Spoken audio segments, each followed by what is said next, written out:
There are things in this world that we were never meant to know, secrets buried beneath classified files, hidden within locked vaults, whispered in the halls of power, where only a select few are allowed to tread. Governments, powerful and silent, hold within them mysteries that stretch far beyond what the public is told. Some are harmless, others are terrifying, and then there are the ones that make you wonder, what if? As you settle into the quiet of the night, let yourself drift into the unknown. There's no need to rush, just breathe, slow and deep, and sink into the warmth of your own thoughts. The weight of the day is behind you now. Nothing else matters. It's just you, the darkness, and the sound of a voice guiding you through the corridors of history's most chilling secrets. Some of these stories are real, declassified only after years of denial. Others remain locked away, hidden behind classified stamps and redacted lines. And then there are the whispers, the theories too strange to dismiss, too persistent to ignore. But whether these secrets are truth or illusion, well, that's for you to decide. So close your eyes, let your mind wander, and as you drift further into sleep, let's take a journey through the deepest, darkest corners of government secrecy, where the lines between reality and conspiracy blur into a single haunting mystery. Project MK Ultra, the CIA's mind control experiments. A world where free will is an illusion, and the people who hold the power don't just want to control your actions, they want to control your mind itself.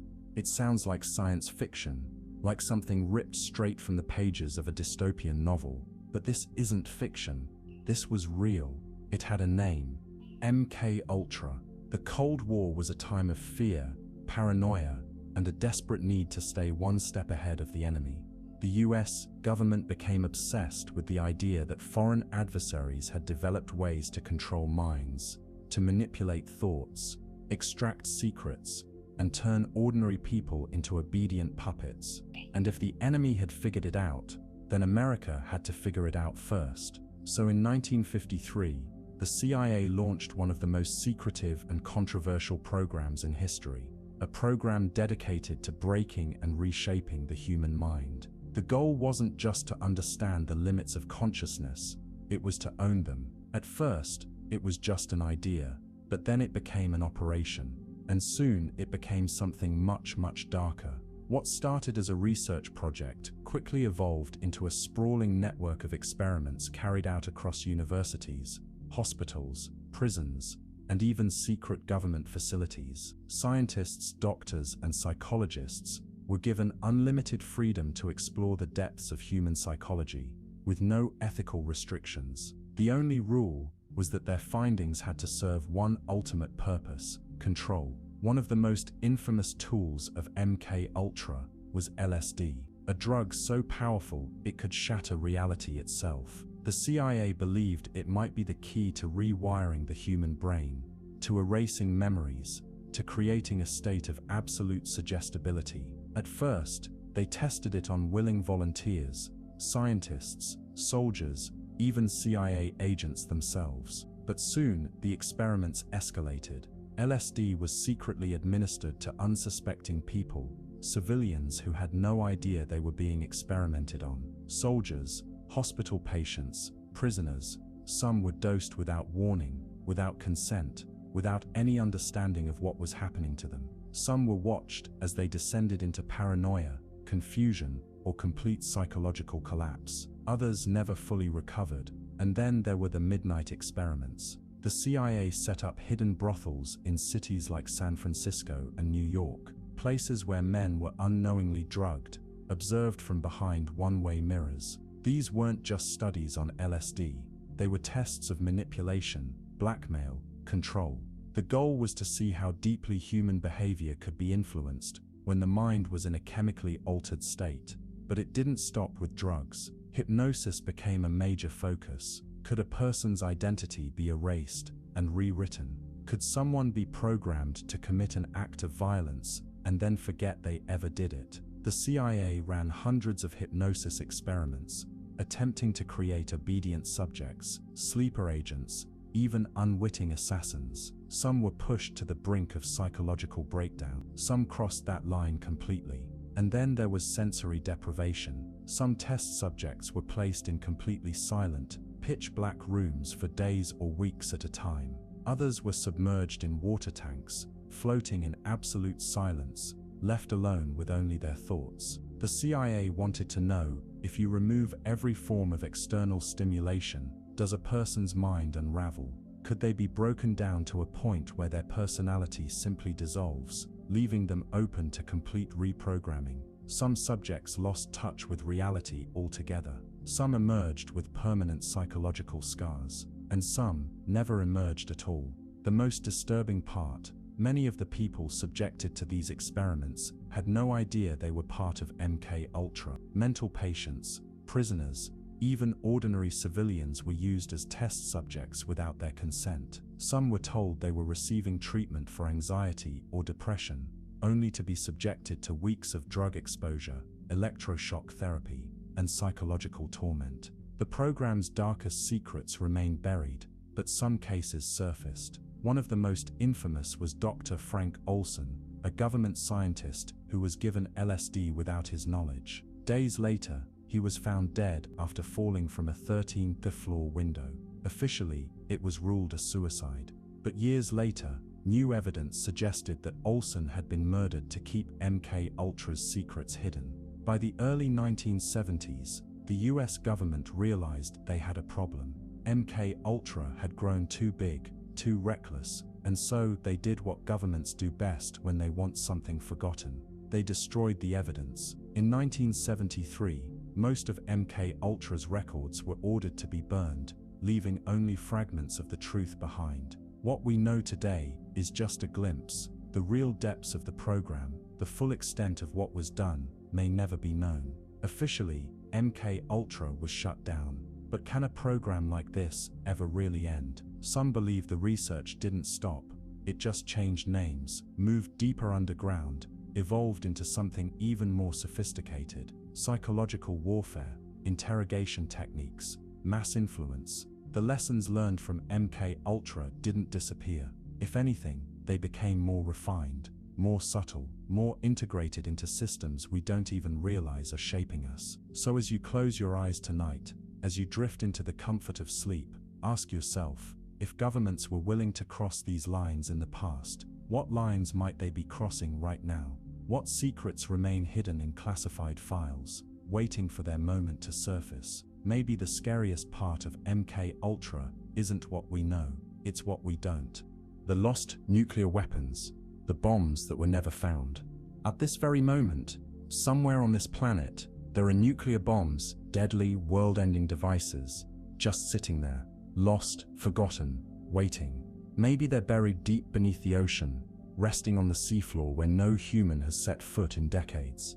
Maybe they're hidden beneath layers of sand, swallowed by the earth itself, never meant to be found. Or maybe, just maybe, they aren't so lost after all. Nuclear weapons are meant to be the most secure, most closely guarded objects on Earth. Governments spend billions, ensuring they never fall into the wrong hands. But history tells a different story. Since the dawn of the atomic age, there have been dozens of accidents, miscalculations, and outright disappearances involving nuclear bombs. Some were recovered, others were not. The military has a term for these lost bombs. They call them broken arrows, incidents where a nuclear weapon is accidentally lost, damaged, or misplaced. And some of these broken arrows remain unaccounted for to this day. Imagine that. Somewhere out there, in the depths of the ocean, buried in a forgotten field, or resting beneath the waves near an unsuspecting town, there are weapons powerful enough to level entire cities, and no one knows exactly where they are. One of the most infamous cases happened in 1958.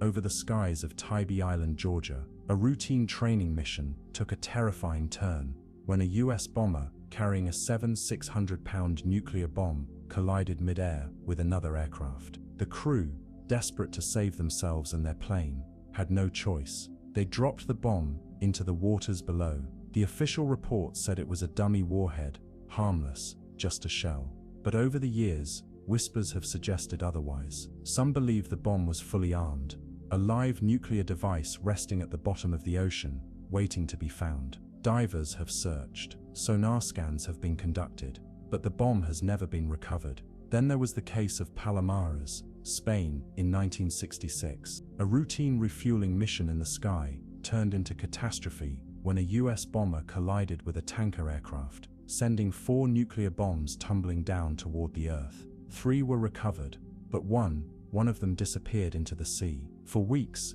the US Navy conducted desperate search operations, bringing in deep-sea submersibles, scanning the ocean floor. Eventually, they found it, buried under 2,500 feet of water. But what if it hadn't been found? What if it's happened before, and the world simply never learned about it? And then there's the case of the Canadian Arctic bomb, a chilling reminder that even the coldest, most isolated places on Earth aren't immune to nuclear accidents. In 1950, a US B-36 bomber suffered a catastrophic failure while flying over Canada. The crew, unable to control the plane, was forced to ditch the aircraft mid-flight. But before they abandoned ship, they did something unthinkable. They dropped their nuclear bomb into the frigid wilderness below. The bomb was never recovered. To this day, it's believed to be somewhere in the remote Canadian tundra, buried under layers of ice and snow, forgotten by time. What's terrifying isn't just that these bombs are missing,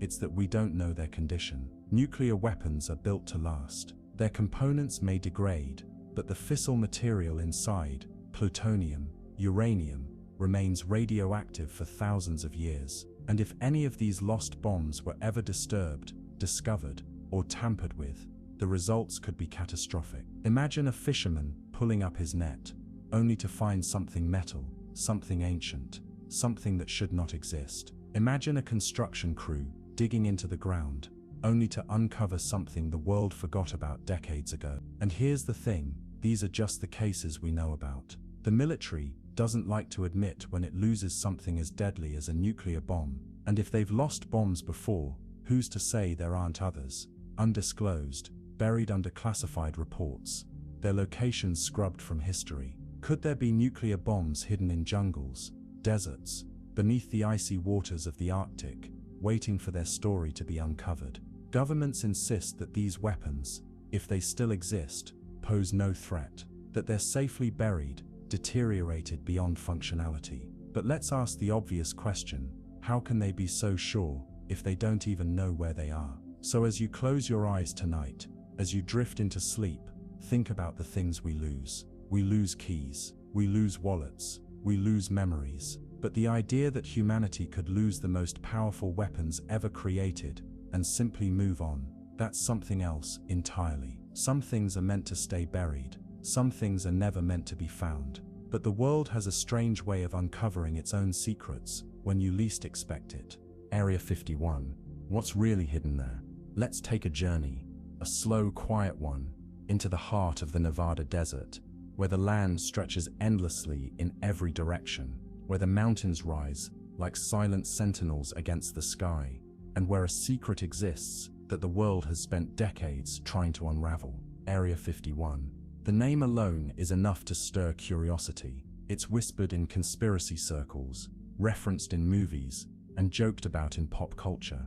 But beneath all the speculation, beneath all the outlandish theories, there's something very real about this place. A place that officially didn't exist for most of its history. A place guarded so heavily that trespassing could result in immediate arrest, or worse, a place where the unknown waits. The story of Area 51 begins in the 1950s, during the height of the Cold War. The US military needed a remote location to test cutting-edge aircraft, far away from prying eyes. The Nevada desert, with its vast emptiness and isolation, was perfect. A dry lake bed, known as Groom Lake, became the chosen site, and a secret military installation was established. But from the very beginning, something about this place felt different. The government refused to acknowledge its existence. Pilots flying over the area reported seeing strange lights in the sky, objects moving in ways that defied the laws of physics. And then, the rumors began. Some say that deep beneath the surface of Area 51, hidden inside heavily fortified underground bunkers, the US military is reverse engineering extraterrestrial technology. Crafts retrieved from crashes, artifacts of unknown origin, pieces of something not of this world. Others believe that even stranger things are hidden there, actual alien bodies, preserved in secrecy, studied in silence. These claims sound like science fiction, but they gained traction after one man came forward with a story that changed everything. In 1989, Bob Lazar appeared in an explosive interview, claiming that he had worked at a secret site near Area 51 called S4. He described a world that sounded too incredible to believe: anti-gravity propulsion systems, spacecrafts with no visible engines or seams, technologies so advanced they seemed almost magical. He said he had seen an actual UFO, that the government was studying how to make it work. His claims were met with skepticism, but the details he provided, descriptions of Element 115, an exotic material supposedly used to power the crafts, were decades ahead of their time. Years later, when a real Element 115 was officially added to the periodic table, some people began to wonder, was Bob Lazar telling the truth? Even if aliens aren't hiding at Area 51, one thing is certain: the base is home to something highly classified. Over the years, declassified documents have revealed that Area 51 played a crucial role in developing some of the most advanced aircraft in history.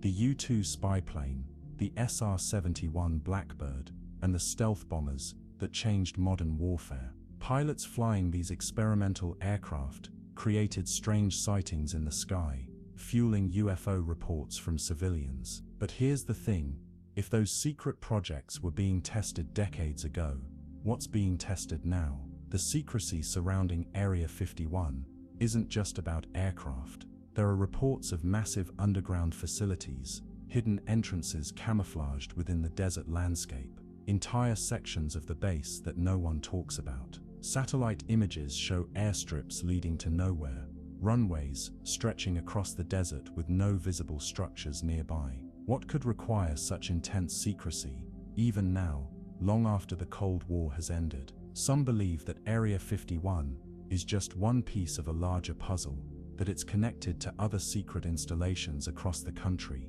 places like Dugway Proving Ground in Utah, sometimes called the new Area 51. Others think the real secrets aren't in Nevada at all, but hidden in places far more remote, deep in the mountains, or buried beneath the ocean. And yet, Area 51 remains the center of it all, a symbol of secrecy, of things we aren't meant to know. Every year, curious explorers try to get closer, to see what they can find. They hike the surrounding hills, hoping to catch a glimpse beyond the fence. But the security at Area 51 is unlike anything else. Armed patrols, motion sensors, drones that watch from above, and if you cross the boundary, they will find you instantly. The government takes this place seriously, and that in itself is a mystery. If there was nothing extraordinary at Area 51, why would they go to such extreme lengths to protect it? The idea of hidden technology isn't far-fetched. Even in the public eye, we've seen advancements that would have seemed impossible a few decades ago.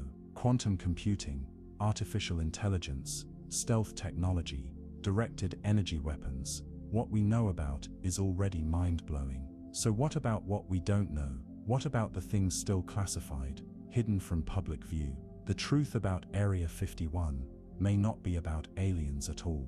Maybe it's something even more profound, technology so advanced, so beyond our current understanding, that it feels alien to us. Maybe the greatest secrets of Area 51 aren't about what came from the sky, but about what humans have built, what we have unlocked, what we have learned to manipulate. Think about this: somewhere in the vast Nevada desert, beyond those chain-link fences, beyond those no trespassing signs, beyond the watchful eyes of guards who will never let you get too close, something is waiting. Something unknown, something hidden. Maybe we'll never know what it is. Maybe that's exactly how it's meant to be.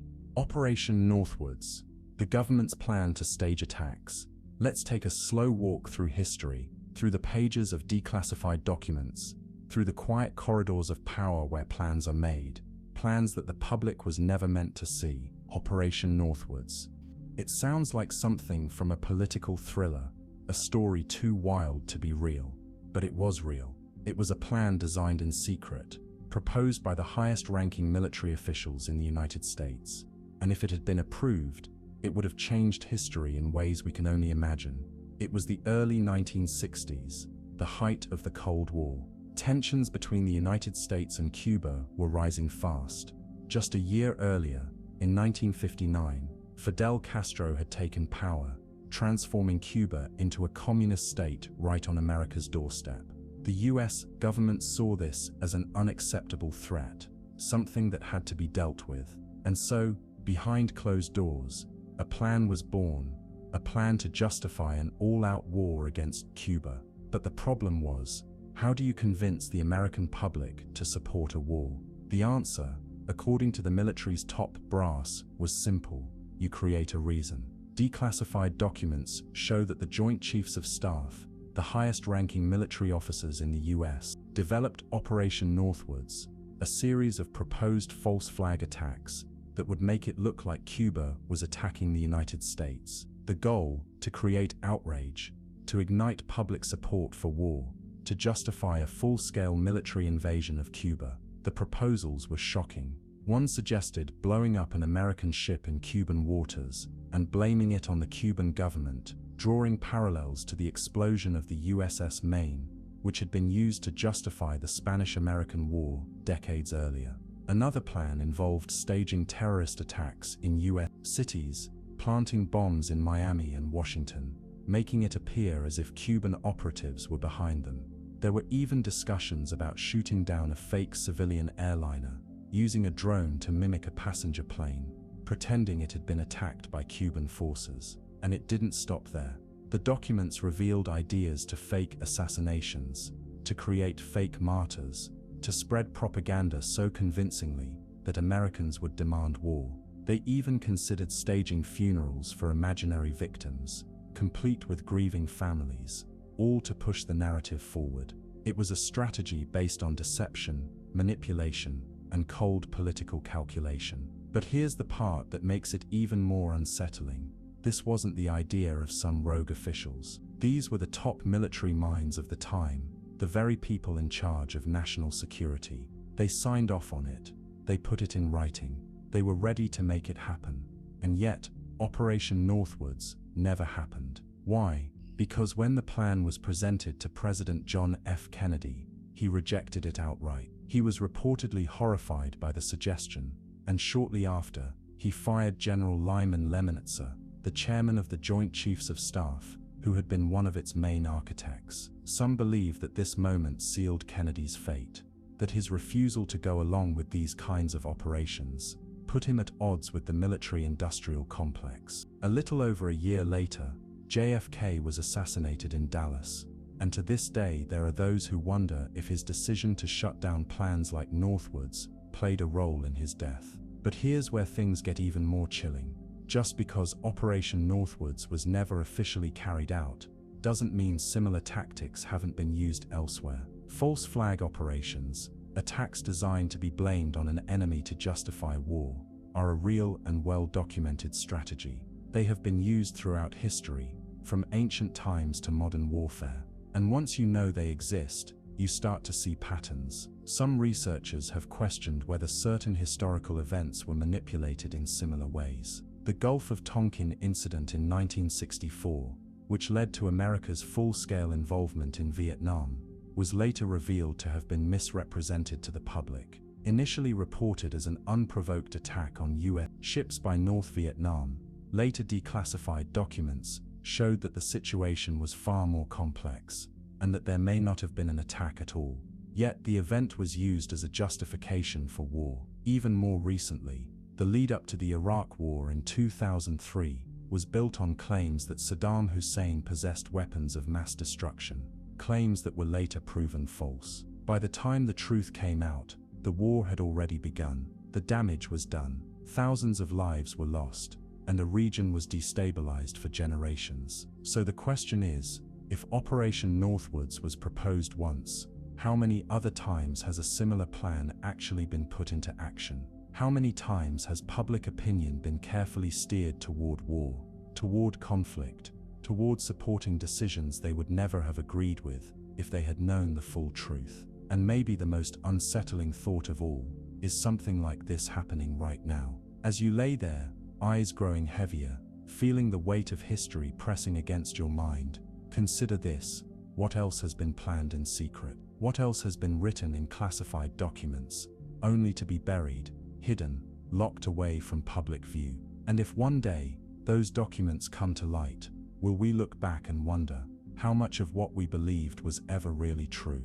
The Montauk Project, a real-life Stranger Things. This story sounds too bizarre to be real, yet it won't disappear. The Montauk Project. Maybe you've heard whispers of it.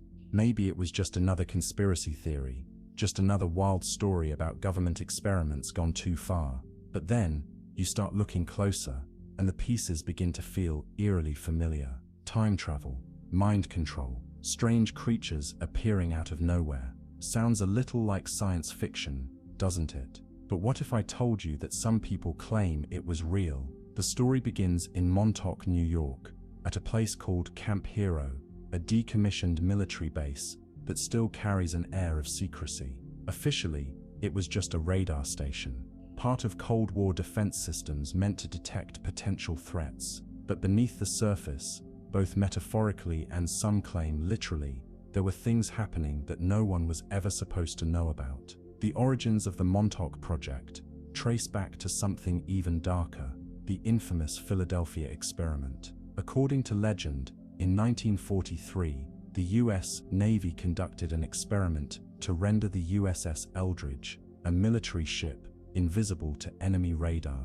Some say they succeeded, but at a terrible cost. Crew members were reportedly fused into the metal of the ship, some disappeared entirely, and those who survived were said to have lost their minds. Officially, the Philadelphia experiment never happened, but the Montauk Project, that's where the story takes a turn. Some claim that after the disaster in Philadelphia, the government didn't abandon the research. Instead, they took it underground, away from prying eyes, to Montauk, where the real work began. What kind of work? Experiments that sound like something ripped straight from the pages of a sci-fi horror novel. One of the most well-known figures in this story is Preston Nichols, an engineer who claimed to have been involved in the project, but later regained his memories after years of supposed mind-wiping. According to him, Montauk was home to some of the most disturbing experiments ever conducted by the US government. First, there was mind control. Researchers, he claimed, were working on ways to influence thoughts, implant ideas, and even control behavior remotely. It was all an extension of MKUltra, the real-life CIA program that sought to manipulate human consciousness using drugs, hypnosis, and electronic signals. But at Montauk, they took it even further. There were rumors of children being abducted, placed into experiments that tested the limits of psychological and physical endurance. Some were reportedly given psychic enhancements, subjected to brutal conditions in an attempt to create superhuman abilities. Others, well, the rumors say some were never seen again. But mind control was just the beginning, because if the stories are true, Montauk scientists stumbled upon something even stranger: time travel. Nichols and other supposed Montauk insiders claimed that the facility housed a massive chair, known as the Montauk Chair, which could amplify psychic energy. Subjects were hooked up to it, their minds wired into computers, their thoughts becoming commands that could shape reality itself. And one day, something happened, something they didn't expect. A boy, one of the test subjects, was sitting in the Montauk Chair when he thought about a monster, a horrible, towering beast with glowing eyes and massive claws. He concentrated on it, focused all his energy on its existence, and then it appeared. According to the legend, the creature materialized out of nowhere, rampaging through the underground facility, destroying equipment, sending scientists running in terror. It was the ultimate proof that thought could create reality, but it was also too dangerous to control, so they had to shut everything down permanently.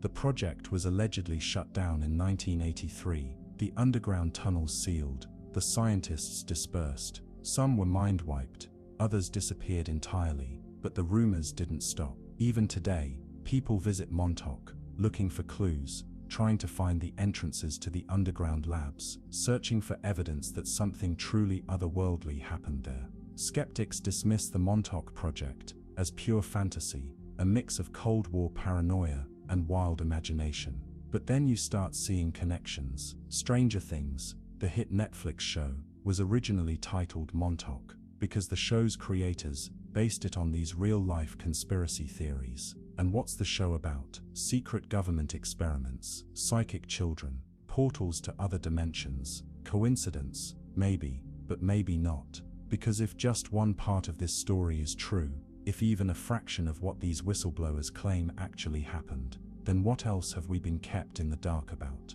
What else lurks beneath the surface, waiting for the right moment to be revealed? The Russian sleep experiment.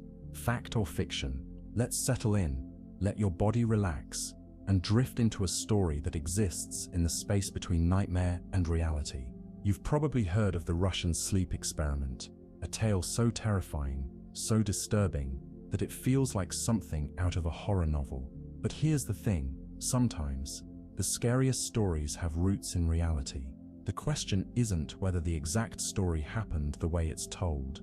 The real question is, could something like this have actually happened? The legend goes like this. Somewhere in the Soviet Union, during the late 1940s, a group of scientists conducted an experiment on 5 political prisoners. The goal, to test the effects of extreme sleep deprivation, to push the boundaries of the human mind, to see how long a person could function without sleep before their sanity shattered like glass. They locked these men in a sealed chamber, pumping in an experimental gas designed to keep them awake indefinitely. There were no beds, only books, dried food, running water, and a rudimentary toilet. And most importantly, a two-way mirror, where the researchers could observe them without being seen. For the first few days, everything seemed normal. The subjects talked amongst themselves, their conversations growing more paranoid, their thoughts starting to fracture as the hours stretched on. But by day 5, the tone had shifted. The conversations became whispers, then silence. They stopped speaking altogether, choosing instead to stare into the mirror, as if aware that they were being watched. By day 7, the screaming began, not just ordinary screaming, blood-curdling, animalistic shrieks that filled the chamber, as if something inside them had snapped. One man ran in circles, screaming until his vocal cords ripped apart, leaving him mute. The others simply sat there, whispering to no one, as if carrying on conversations with people who weren't there. Then came the breaking point. By day 9, the screaming stopped.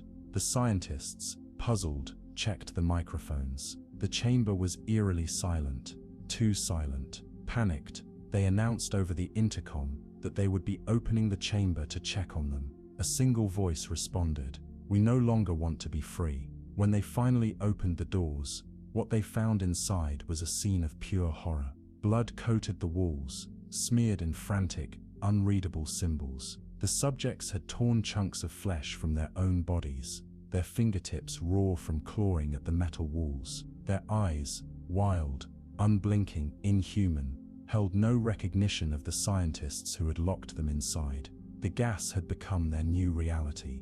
Their bodies had deteriorated, but their minds were still awake. More awake than ever. They didn't want to sleep anymore. One of them was found ripping open his own stomach, pulling out his own organs with a twisted fascination. When the scientists tried to sedate them, the subjects fought back with inhuman strength, screaming that sleep would kill them. And in their final moments, as their bodies finally gave out, one of them uttered a final chilling sentence: "We are you. We are the madness that lurks inside all of you, begging to be set free." Now here's the thing, man. This story, it's a creepypasta, a modern horror tale spread across the internet, a piece of well-crafted fiction designed to unsettle. But just because the details were imagined, doesn't mean the core of the story isn't based on something real.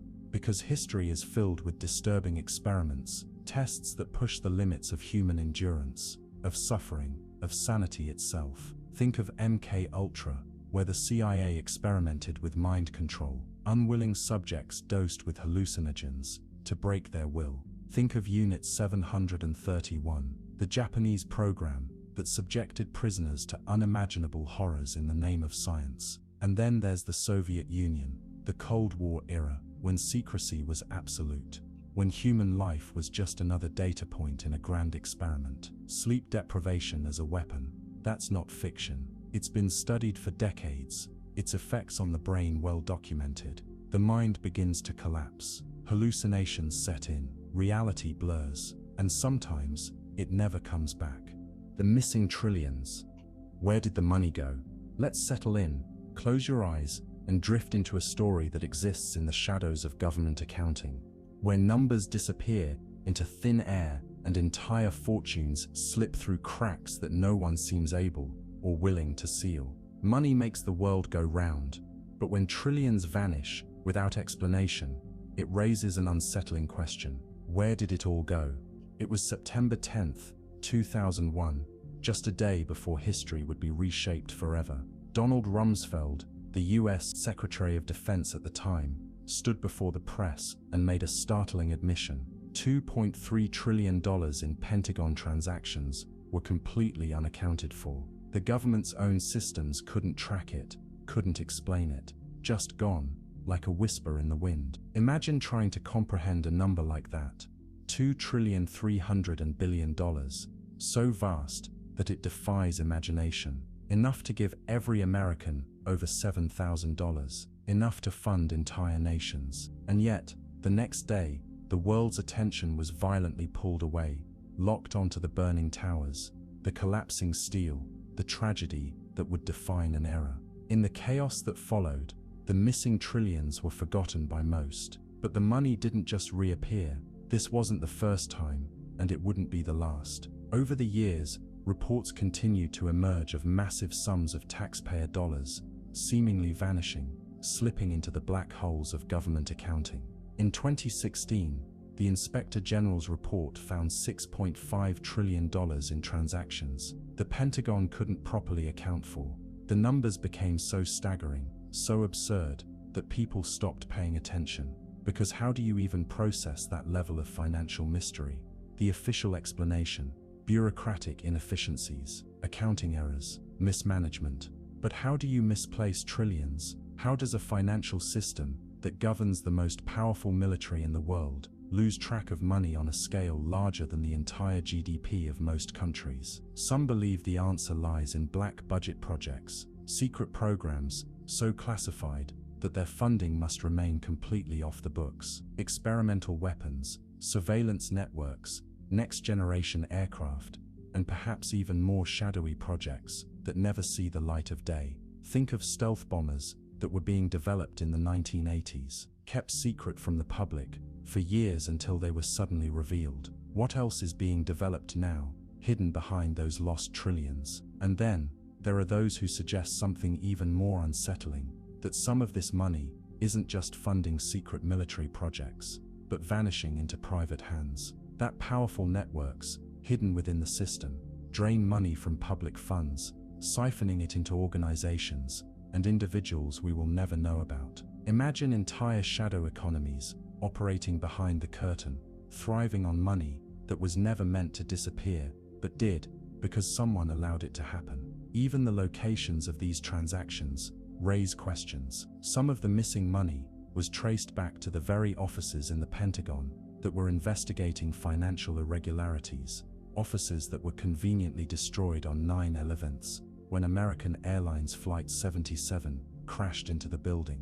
What are the odds? What records were lost forever in that moment? What secrets were wiped away? And then, there's the reality of war. In Iraq, after the 2003 invasion, the US government shipped billions of dollars in physical cash, pallets of money flown directly into a conflict zone. Some of that money simply disappeared, never to be seen again. Private contractors, intelligence operations, political maneuvering, all fueled by funds that nobody could track. And if billions could vanish like that in one war, how much more has been quietly funneled away over the years? The implications stretch far beyond missing money. If trillions can disappear without consequence, what else can be hidden? What truths are buried beneath financial chaos, cloaked in numbers so large that they become abstract, impossible for the average person to comprehend? So as you lay back, letting your mind wander, think about this. What would you do with trillions of dollars? What power could be wielded? What secrets could be kept? What future could be shaped by money that exists outside the laws of oversight? The missing trillions aren't just about money, they're about control, about secrecy, about a system so complex and layered that even when the truth is spoken out loud, it disappears into the noise of the world. Maybe the biggest trick isn't that the money vanished. Maybe the biggest trick is that we were made to forget it ever existed at all. The Philadelphia experiment. Did the Navy make a ship invisible? Let's drift back in time, back to 1943, when the world was at war and the US military was desperate to push the limits of science in ways most people couldn't even begin to comprehend. Somewhere in the haze of wartime secrecy, a story emerged, one so strange, so unbelievable, that it has fascinated and unsettled minds for decades. They say the US Navy made a ship disappear, not just from radar, but from reality itself. Some say it was teleported, some claim it was sent through time, and others believe that whatever happened that day was never meant to be known by the public. The legend begins with the US Eldridge, a destroyer escort stationed in the Philadelphia Naval Shipyard. According to accounts that surfaced years later, the military had been conducting experiments based on Einstein's unified field theory, a concept that suggested gravity and electromagnetism could be linked. The idea that if these forces could be manipulated, a ship could be made invisible, not just to radar, but to the naked eye. Imagine a warship silently vanishing into thin air, becoming untouchable to enemy submarines and aircraft. It sounds like something from science fiction, but in the chaos of wartime innovation, was it really impossible? Witnesses claimed that, on a foggy day in October 1943, something went terribly wrong. The US Eldridge was said to be wrapped in a strange greenish-blue mist, an eerie glow that crackled around its hull like lightning trapped in water. Suddenly, in the blink of an eye, the ship was gone, not just from the harbor, not just from sight. It was as if it had been ripped out of existence. And then, just as suddenly as it vanished, the Eldridge reappeared, but not in Philadelphia. Some reports say it materialized hundreds of miles away in Norfolk, Virginia, before instantly being pulled back to its original location. Others claim it was caught in a temporal rift, with sailors reporting strange time distortions, as if they had lived hours or days in a matter of moments. But the most disturbing part, the condition of the crew. They say the experiment left men insane, their minds shattered by whatever they had experienced in the void. Some were found fused into the metal of the ship, their bodies half merged with the deck, as if they had been liquefied and then solidified again. Others were simply gone, as if they had been erased from existence. Those who survived were allegedly kept in secret, their memories wiped, their experiences buried. The government, of course, denies everything. The official story is that no such experiment ever took place, that the US Eldridge was never involved in anything resembling invisibility or teleportation, and yet, pieces of the story keep surfacing. Some claim that the experiment was a test run for future classified projects, that whatever happened to the Eldridge was just the beginning of experiments into cloaking technology, time manipulation, and interdimensional travel. Then there's the strange case of Carlos Allende, a mysterious figure who first spread the story of the Philadelphia experiment through a series of letters in the 1950s. He claimed to have been a witness, describing in chilling detail how the ship disappeared and how the government worked to cover it up. His accounts were dismissed as delusions, until others came forward with eerily similar details, describing things they shouldn't have known. Even today, something doesn't add up. The records surrounding the US's Eldridge are incomplete, inconsistent, and in some cases, classified beyond reasonable explanation. Why, if the experiment never happened, why did the story refuse to die? Maybe the Philadelphia experiment was a failure, an accident so horrific that it was buried under layers of denial. Maybe it was a success, and the technology has been perfected, used in ways we can't even imagine. Or maybe, just maybe, the truth is even stranger than the legend itself. Imagine a world where ships can disappear, where time bends, where the very fabric of reality can be manipulated like a trick of the light. If it happened once, what else has happened since? The secret underground bases. What's beneath our feet? Let's sink into the unknown for a while. Literally, beneath the surface of our world, beyond the reach of daylight, beneath the streets we walk and the cities we live in, there are whispers of something hidden. We've always been obsessed with what's above us. The stars, the moon, the galaxies, the unknown void of space. But what if the greatest mysteries aren't out there? What if the real secrets are beneath our feet? The ground we walk on might be just a thin veil over an entirely different world. A world of tunnels, chambers, and hidden cities. A world where the deepest secrets of governments are buried, never meant to be discovered. For decades, people have whispered about classified underground facilities, places that officially don't exist, yet stories of their existence keep surfacing. Some of these places have been confirmed: massive nuclear bunkers, secret military bases, and deep underground fortresses designed to withstand a nuclear apocalypse. But others remain phantoms, unseen, undocumented, rumored to exist only in the quiet corners of the internet and the hushed conversations of those who claim to know too much. Some believe these places are meant for protection, built for the elite to survive global catastrophes. Others suspect they serve a darker purpose, places where governments hide experiments, conduct tests, and develop technology so advanced that the world simply isn't ready for it. Take Dulce Base, for example. Deep beneath the remote Archuleta Mesa in New Mexico,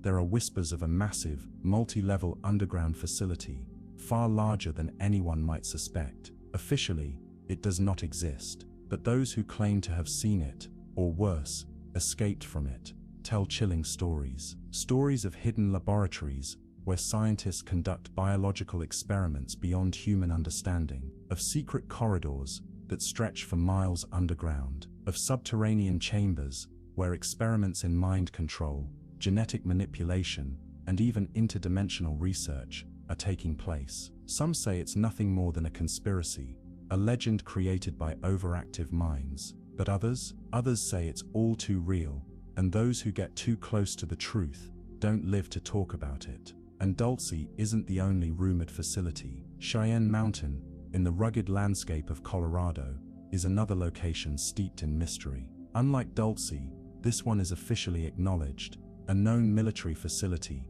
housing NORAD's command center. But what lies beneath the layers of security, surveillance, and secrecy? Some believe that Cheyenne Mountain isn't just a military stronghold, it's something more, a deep underground fortress designed to withstand not just nuclear war, but something else entirely. What if, hidden in the deepest levels of the mountain, something we're not meant to see is being kept under lock and key? Then there are the whispers of underground tunnels, stretching for miles across the US, connecting bases that don't appear on any map. Some people claim to have seen entrances, hidden passageways in the mountains, doorways in the desert that lead into darkness. Some have even spoken of encountering military personnel stationed in the most remote areas, guarding nothing but empty land. But if the land is empty, what are they guarding? Are these tunnels real? And if they are, what purpose do they serve? Are they simply a transportation network for military personnel, or do they serve a deeper, more secretive function? And it's not just the United States. Other countries have their own underground secrets, equally hidden, equally mysterious. In Russia, there are whispers of a massive underground city beneath Yamantau Mountain, a place so classified that even top Russian officials refuse to speak about it. Some believe it's a nuclear bunker, a fortress built in case of war, but others think it's something much darker. In China, vast tunnel systems are said to exist, hiding military installations, research labs, and possibly even entire cities beneath the earth. What are these underground facilities preparing for? Are they simply built for defense, or are they built in anticipation of something we don't yet understand? And then, there are the reports that seem too bizarre to be true. People who claim to have worked in these underground bases speak of things that defy reality, of research into time travel, of technology decades ahead of what the public is allowed to see, of experiments that blur the line between science and science fiction. Some even claim that these underground bases hide evidence of life beyond Earth, that deep beneath our feet, away from the prying eyes of the public, humanity isn't alone. If these claims are even partially true, what else could be hidden beneath the surface of our world? The idea of underground bases isn't just a modern myth. Throughout history, secret tunnels and chambers have been built to hide treasures, store knowledge, and shelter those in power from danger. The ancient Egyptians built hidden chambers beneath the pyramids, some of which still haven't been fully explored. In Cappadocia, Turkey, massive underground cities have been discovered, vast, complex tunnel networks built thousands of years ago, for reasons still unknown. What if modern governments have simply continued an ancient tradition, hiding their most valuable secrets beneath the ground, in places where no ordinary person could ever reach? And here's the most chilling thought of all. What if these bases aren't just for secrecy, but for survival? If the governments of the world know something we don't, about the future, about potential disasters, about threats beyond our comprehension, wouldn't they prepare in secret? What if these underground bases aren't just for military operations, but for something far more terrifying? What if they're preparing for the unthinkable? As you drift off to sleep, let your mind wander into the depths of the unknown. Imagine the world beneath your feet, a labyrinth of tunnels and chambers, stretching far below the surface. Imagine the hidden corridors, the secret labs, the underground cities we may never see. What lies beneath us? What don't they want us to know? Maybe in the end, some secrets were never meant to be uncovered. Operation Paperclip. The US government's Nazi scientists there are stories buried in the pages of history that don't just make you question the past, they make you question the present. They make you wonder if the world you know, the one that feels so familiar, was built on foundations far darker than you ever imagined. Operation Paperclip is one of those stories. A story of how, after World War II, the United States government made a decision so chilling, so morally complex, that it still sends ripples through history today. Instead of punishing the scientists who built Hitler's war machine, they recruited them. They gave them new names, new homes, and new jobs. They turned the same men who designed weapons for the Third Reich into American heroes. Scientists, engineers, doctors, all working under the stars and stripes. But why? Why would the US bring in over 1,600 Nazi scientists, men who had worked directly for Adolf Hitler, into its most classified programs? The answer is cold, practical, and unsettling: power. The war had ended, but a new one was already beginning. The Cold War. The United States and the Soviet Union were in a race, not just to control land or influence, but to control the future itself. Science had won World War II. The atomic bomb had proven that the nation with the best technology would dominate the world. And America knew that if they didn't get to these scientists first, the Soviets would. The most famous of these men was Wernher von Braun, a brilliant but deeply controversial figure. He wasn't just any scientist, he was the mastermind behind the V-2 rocket, the world's first long-range guided ballistic missile, the same missile that rained down terror on London, killing thousands. The same missile that was built using slave labor in Nazi concentration camps. Prisoners were forced to work in underground factories, enduring starvation, disease, and brutality, just to create these rockets. And yet, when the war ended, von Braun didn't face trial. He wasn't held accountable. He was flown to America, given a comfortable life, and put to work. And not just any work. He became the chief architect of the Saturn V rocket, the one that sent humanity to the moon.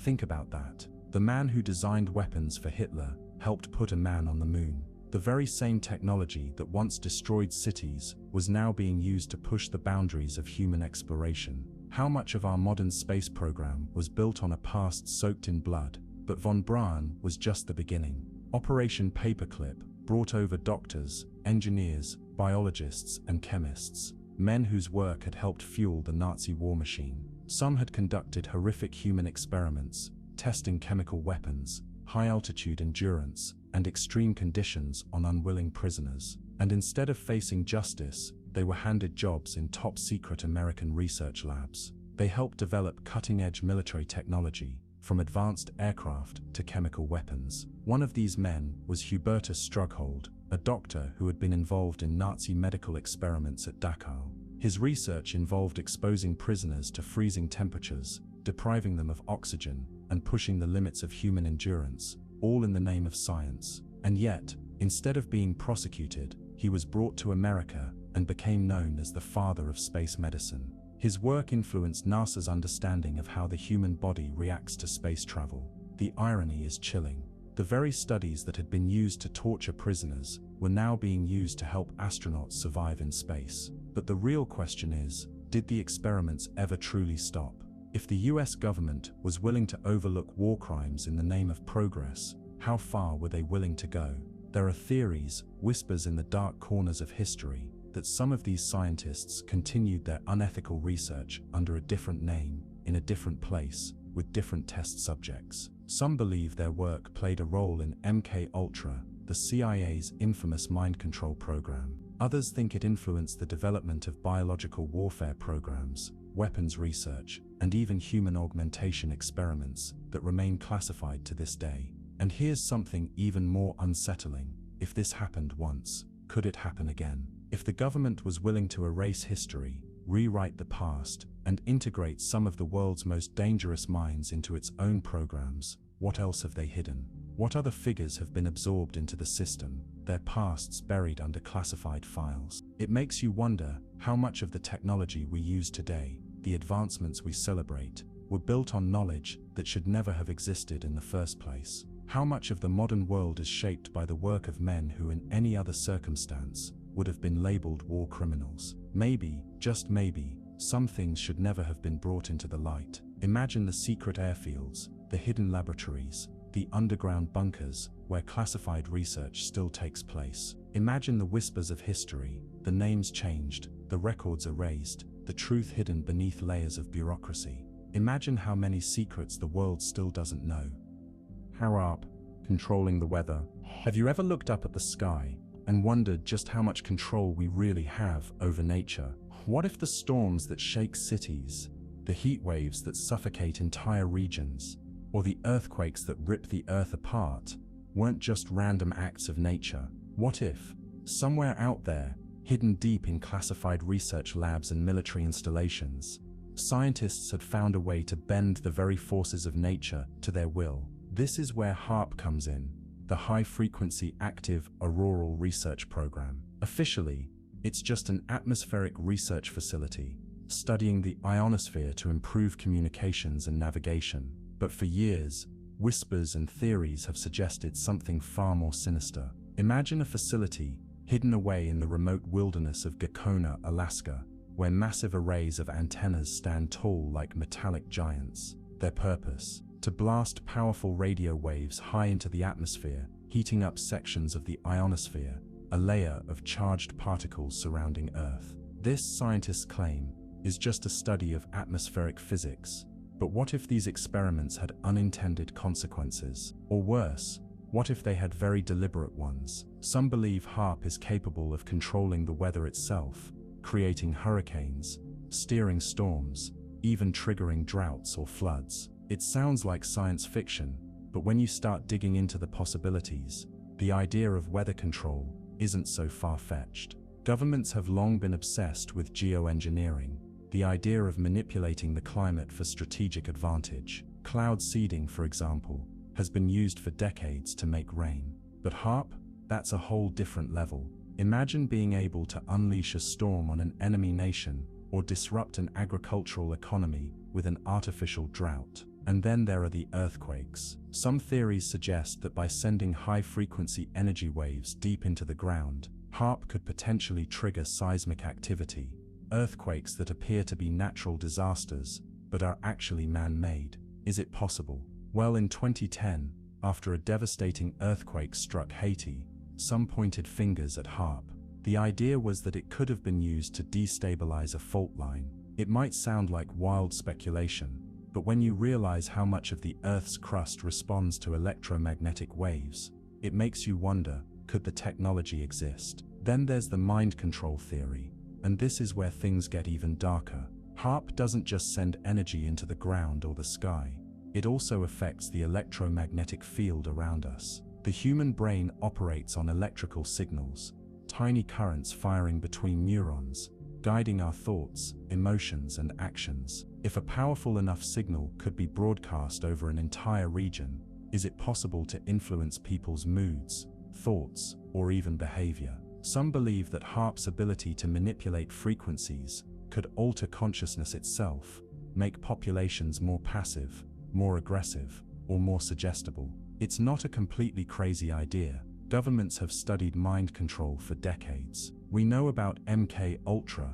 the infamous CIA program that experimented with drugs and psychological manipulation. Could HAARP be a more advanced version of that? And then there's the strangest part. In 2013, the US military suddenly shut HAARP down, or at least, that's what they claimed. The facility was supposedly handed over to the University of Alaska, where it would be used purely for scientific research. But why would the military just walk away from something they had spent hundreds of millions of dollars building? Was it really decommissioned, or was it simply moved to another more secretive location? Some suspect that HAARP wasn't shut down, it evolved. Maybe HAARP was just the beginning, a prototype.